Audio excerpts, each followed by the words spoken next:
ओ भैया जी गजब, आपने दो ट्रैक्टरों को एक साथ पेल दिया। अब तो टो चंकेंगे, उसकी पूरी टो चनाने को एक साथ पेल देंगे साले। चुप कर बे कुत्ते।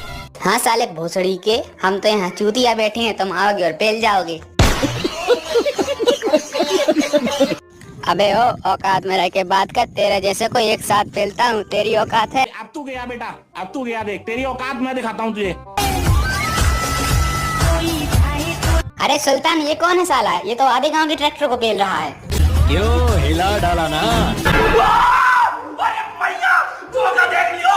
अगला नंबर तेरा है बेटा, जल्दी छुप सुल्तान, जल्दी छुप। क्यों रे मादरचोद, यहाँ छुप के हिला रहा है बहनचोद?